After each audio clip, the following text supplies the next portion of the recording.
In today's market review, we're going to look at the apartment condo market. We're talking about low-rise and high-rise apartment condominiums downtown and all around the city. To make our stats a little bit more accurate, we're going to divide the city into different quadrants. We're going to look at the northeast section first, the northwest section.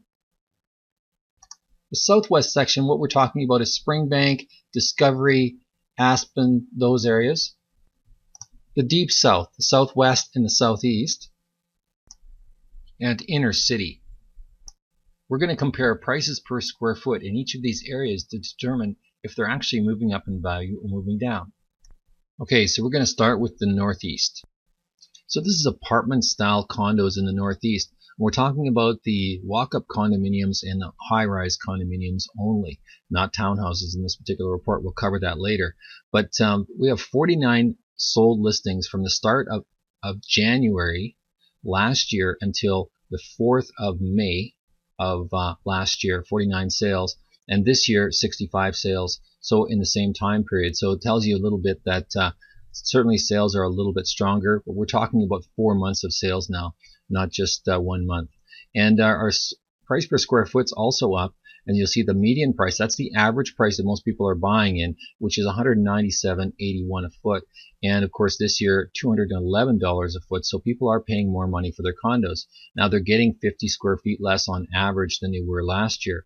Now if we look at the average sale price, which I don't like to compare to, we're looking at, and the reason for that is that specifically because a high sale can knock up the averages. But the median average sale price was $175 this year, and last year $157, which means that people are definitely paying more, and the condo market is certainly up in the Northeast. We'll also see that they're buying them faster.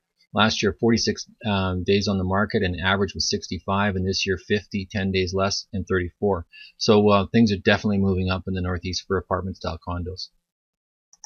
Now looking at the supply side of that, if we sold 65 listings in the 4 months starting this particular year, and we currently have 66 listings on the market, that tells us that we have a 4-month supply of condos. That's quite a large supply. And you'll also see here that the prices, the asking prices, are a little bit higher than the actual sale prices. So what we have here is 197 is our average asking price, and we're asking about $241 a foot currently, and the actual sale prices are right around the $219 to $211 a foot. So we're asking about $20 to $30 a foot more than the sold prices. One thing that has parity here is the actual square footage. We're talking about the same square footage. Our high listing is 1356 square feet at $353 a foot at $299 for the area currently, and our highest sale was $272, so not too far off. Okay, so now we're going to move to the northwest section of the city. So for the northwest, sales are also up. Last year, from the start of January up until this date, May 4th, we only had 125 sales. This year we're up 143 sales, so around a little bit higher, not a lot. And the sales price per square foot is up. On the median price, we're $260 a foot last year. This year, $269, so up about $9 a foot.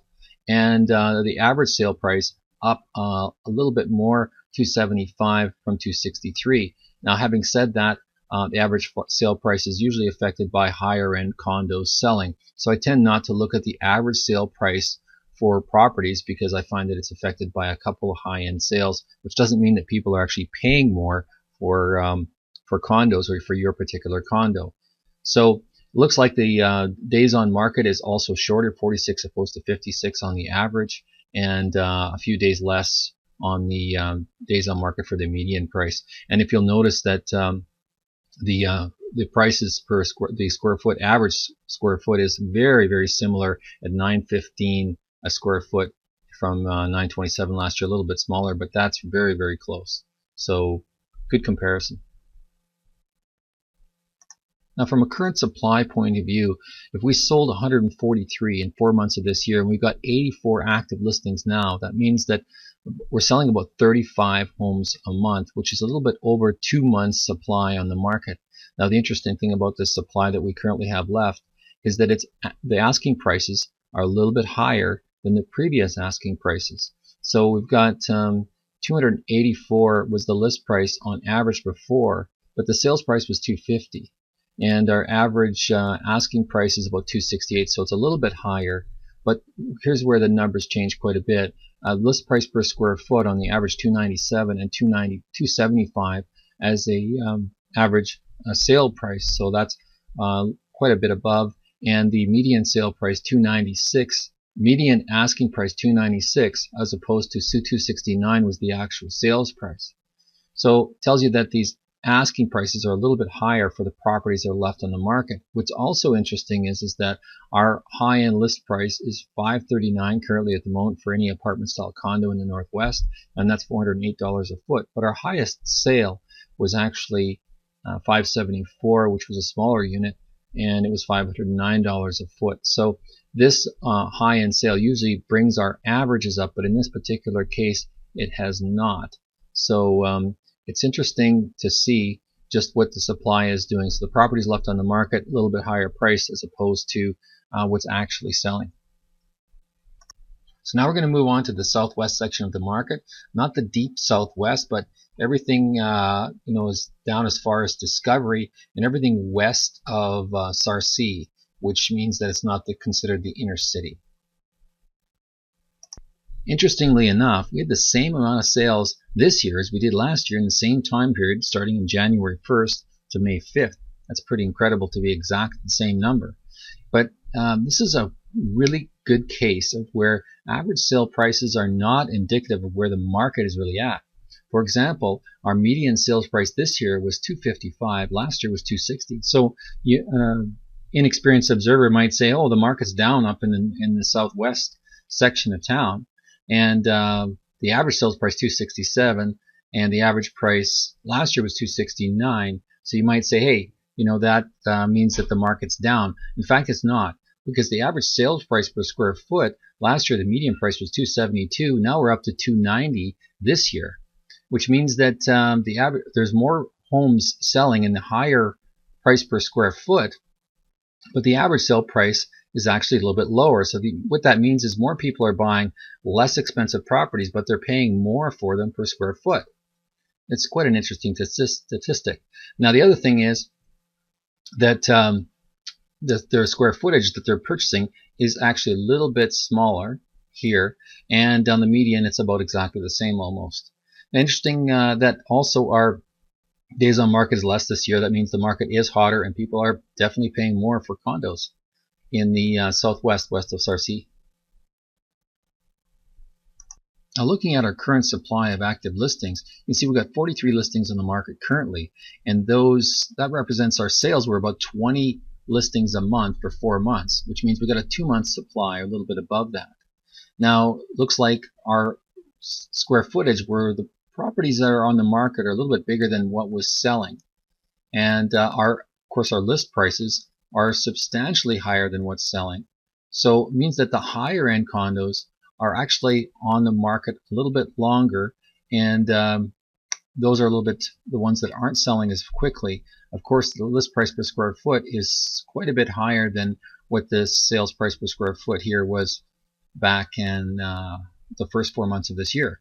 So it tells us that the remaining listings that are on the market are the higher end group for the most part, and they're asking more per square foot for those condos when the sales price is really at a lower level.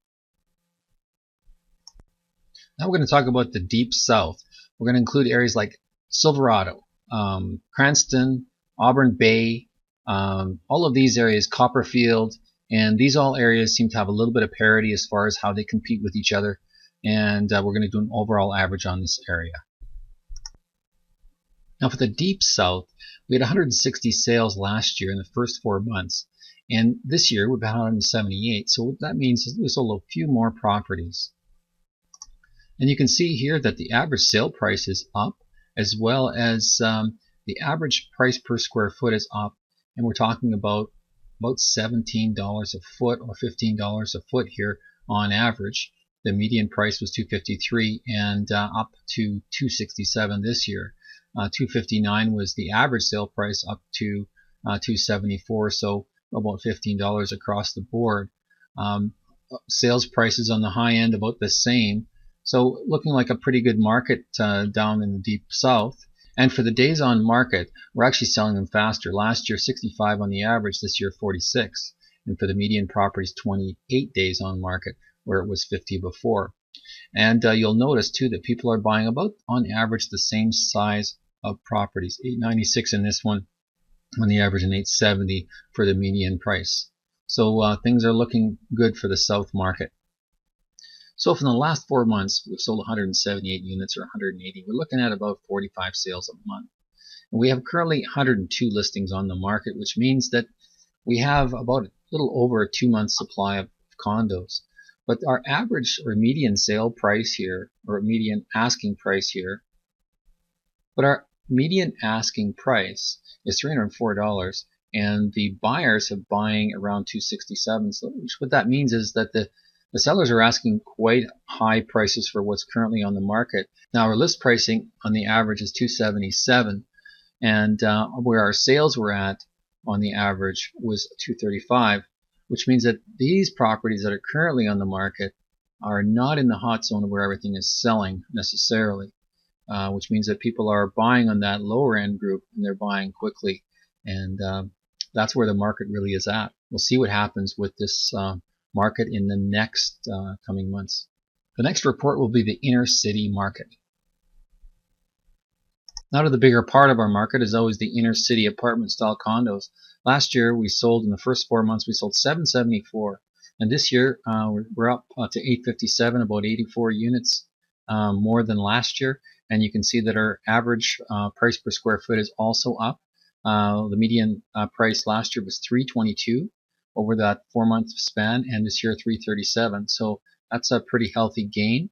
And also our median average sale price is up as well. Now what that means is that where most people are purchasing condos is around the $279,000 price range where they're looking, and they're buying them at $270,000 on average for the median. And we're looking at about 875 square foot condos. Most of them would be 2 bedrooms. So that's where the most of the market is. The average is always up a little bit from there because it includes the high-end stuff, which in the high-end this year up to this time point was 2.5 million was the largest sale, and 2 million was the largest sale last year. That increases our average sale, which means that it doesn't mean as much as the median price. It's not as effective way to calculate things, but I don't like to look at average sale price very much, but square footage price means often much more. So 351 was the average, and that's up $20 a foot to 331 last year. So quite oftentimes the average price per square foot will be usually less. Generally, there's better value per square foot on the bigger condos. And as you can see, it means that on the smaller condos, they tend to be selling for a higher price per square foot. So that's good. It means that the market's really up there. And also, we're selling them in a little bit less time than we were last year. Not much, but a few more days faster. Now, looking at the market from a supply point of view, where we're at right now, if we sold just over 200 homes a month, we have 3 months supply, or just above 3 months supply of listings currently on the market. Now, those listings on the median price are 894 square feet, and the average list price is 380. Now that's well above where the people are actually buying.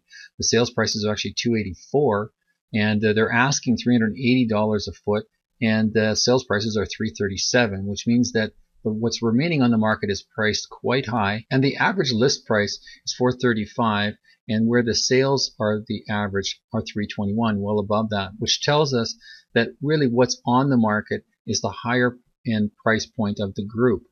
And I don't like to look at the average so much because it includes a listing of almost 8 million, and our highest sale was 2 million, so that could sit there for a long time. But the median really tells the story, and that's where most of the condos are sitting, and those ones are at the higher point in the market. Back when I started selling real estate, over 90% of the homes I sold were expired listings or homes that other agents couldn't sell.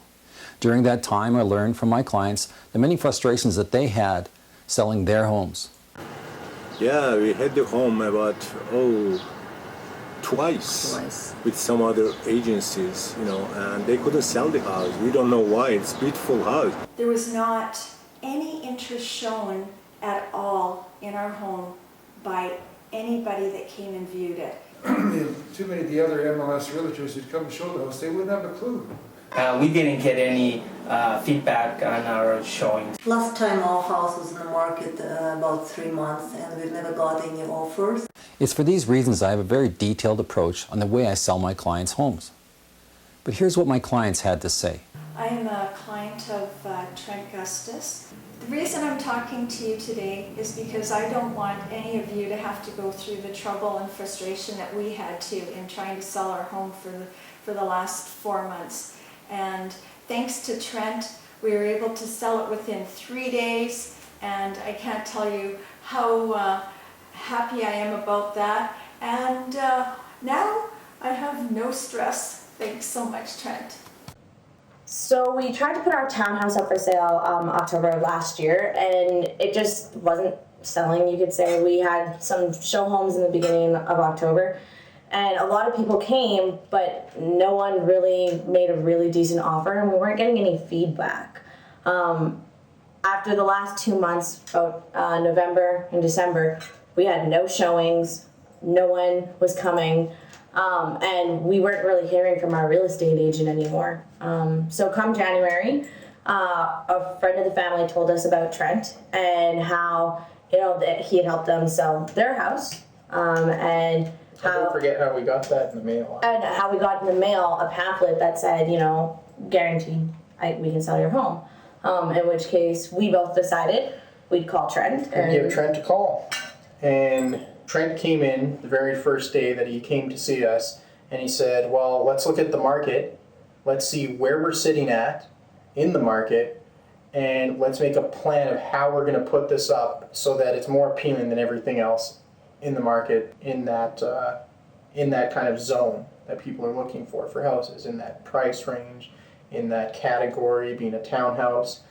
And basically what ended up happening was, as soon as the house went up, exactly what we had predicted with Trent was going to happen, happened. And in a very, very short period of time, I think it was like 1 day. I think it was 1 day. Yeah. We had an offer the first day and took it. Trent gave us extremely knowledgeable advice on how to deal with the initial lower offer, and it resulted in us maintaining a lot more of our value in our house. One of the things that I noticed was really nice about how our house sold was that there was a video that was taken for YouTube, and when we went to go see it, we fell in love with our home again, not to lie. It just, It put our home in a light where you wanted to live in it. It talked about, the great things that we loved about our home when we first walked in. Just 2 blocks down, there's another house for sale that didn't have that quality of videoing, and it didn't show the aspects of the home which we fell in love with, which we found that other people did. And watching the video, you realize that we boosted so much more of our traffic coming into the house. People who were looking at it, they already were interested before they even showed up. And right away, just from the first day, we had 3 or 4 people walk through that all wanted to make offers. And assuming if we wanted to stay on the market longer, we could have easily sold the house 5-6 times over. Well, I think what the commercial does versus just having an MLS listing with pictures and then someone has to call and then come and see it is it takes the same thing that companies do, but he does it for you on an individual basis. Companies, when they want to sell something, you see it on the commercial while you're watching the NHL playoffs or something, and you go, this is awesome, I want it. And that's exactly what his commercial does. You see it and boom, you want it. Next, I want to talk a little bit about how I do what I do, how I can get results other agents failed to get. I think that you'll agree that many agents do little more than put up a sign and post a bunch of pictures on the internet. And in my experience, the more pictures you have, the more possibility you might have that your home doesn't sell. Now, I'm not saying that you shouldn't have photos, but what you put online is very important. People can pull up hundreds of listings on their computers these days on the internet. And most often, they're trying to weed out the ones that they don't want to see. So if you have 20 or more photos on the internet, there's a good chance that there's one reason or another that a potential buyer might not want to see your home. Even worse, a virtual tour that discloses absolutely everything about your home in a way that doesn't sell your home. You see, most virtual tour marketing is nothing more than a large group of photos put together with soft music. It's what I call disclosure marketing, and it can kill the sale of your home. So that's why I have an entirely different approach to my marketing. My videos are more like a movie trailer. Now just think about how a movie trailer gets you out to the ticket office. They show you a short clip of the movie, the absolute best part. Maybe it's the only good part. They may even throw in testimonials to sell you on going to see the movie. This is exactly what I do with my video marketing of homes. I'll quickly show the best parts of your home. Then I do close-ups on the finer details of your home, the details that really sell the value of your home. Things like the quality of your finishing, the extra money you spent on the landscaping. You see, if we don't tell people enough about your home, buyers then start to qualify your home by square footage. Kind of like ground beef by the pound. But we want people to focus on the value that you're offering. In fact, we want to tell buyers why your home is the best buy in the area, why it's the best value. I might even show comparable sales in your area, how your home is better value. Remember, this is a sales presentation for your home. And your home doesn't need to be a show home for this kind of marketing to work.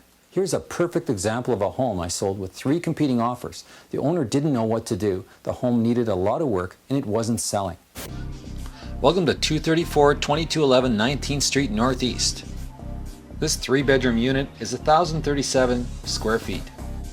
Few townhouse condominiums offer a nice view of the park, especially at this price. You can watch your kids play right from your living room window.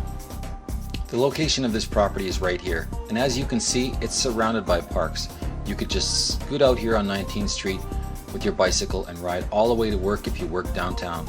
And you'll notice that the parks are all around this. The property is close to downtown too, and you'll notice that 16th Avenue is just off 19th Street and close to Deerfoot.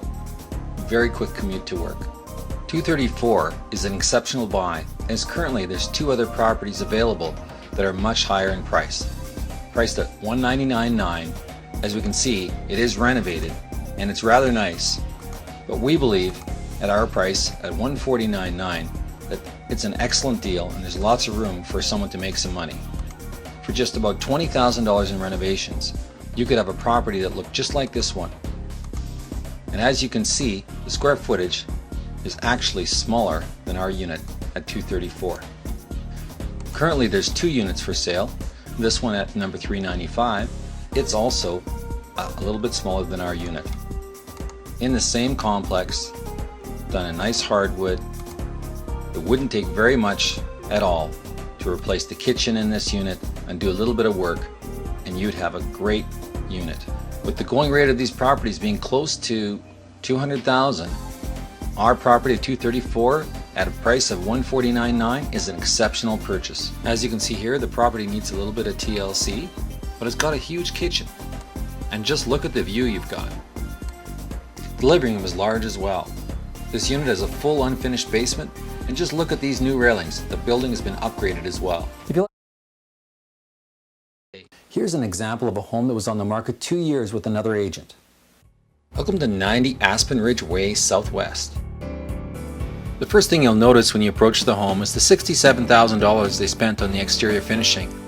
Just look at this custom masonry. You'll always know who's at your door with this video entry system. When owning an estate home such as this one, the entry should be grand, and this one's vaulted with a solid cherry curved door and unique architecture. And when your guests look down to take off their shoes, they'll notice this custom slate tile inlay. All of the doors in this home are solid 8-foot cherry doors. In the front of the home, you've got this large office. Included is this built-in cherry desk and cabinets.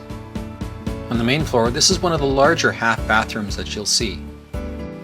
This is a custom-built home by Keith Anderson, owner and manager of Deca Design. The climate in this home is very comfortable with 2 air conditioning units and 2 air return systems. In a home this big, you wouldn't want extension cords everywhere. The in-floor plug-ins are conveniently located. Often overlooked, this home has amazing windows and architecture. The home feels like a grand hall with a 12-foot 9-inch ceilings. And it's cozy with this real wood-burning fireplace, oversized with natural stone and cherry mantle. And lighting the fire is a snap with the gas log lighter. There was $65,000 spent on the millwork to finish this kitchen, and you'll notice that all of the cabinets don't have the same facing for that unique look, all solid cherry. There was $27,410 spent on Miele appliances in this home. This double wall oven includes a warming drawer. They thought of every little convenience here, including this bread box and large pot drawers right under the stove where you'd want them. Both sinks in the home have carburetors, and those carburetors have this neat little switch built right into the counter. Evidence of the elaborate millwork is everywhere. Just look at this ceiling. See who's knocking at your door right from your kitchen. The countertop depth Sub-Zero refrigerator blends right into the cabinetry. No problem to find a step to get to your upper cabinets when you need to find something. Custom drawer with custom steps. This home features a unique granite from a quarry in Brazil. Stepping just outside the kitchen, you'll notice this beautiful patio with 10 mil glass railings. No top rail in this portion keeps the sight lines clean. Never worry about your awnings and the wind. There's wind sensors on these, and they pull in when the wind comes up. This home has lighting everywhere. 2 vacuum flow systems make this home very easy to clean.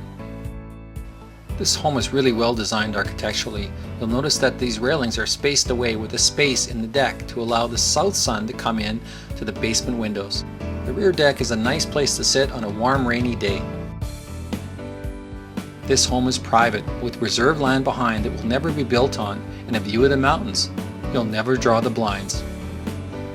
The third fireplace in this home is right in the master bedroom. It's a gas fireplace and low maintenance. You can turn all the lights on the home right from your bedside.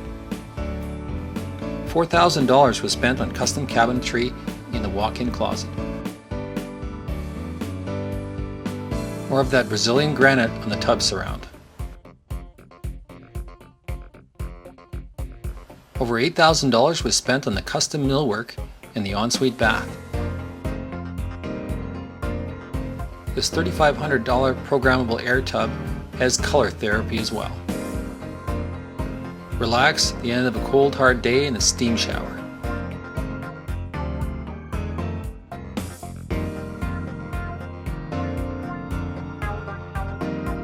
There's plenty of room on the main floor for guests.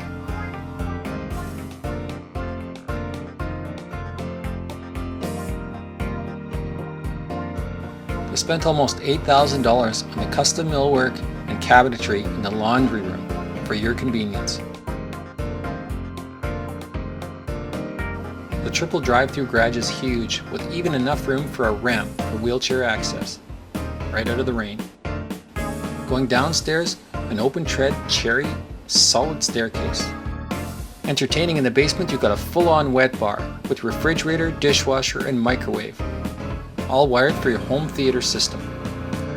And again, downstairs is bright, just like the upstairs level, with these $65,000 worth of windows everywhere, coffered ceilings, and access to an outdoor patio.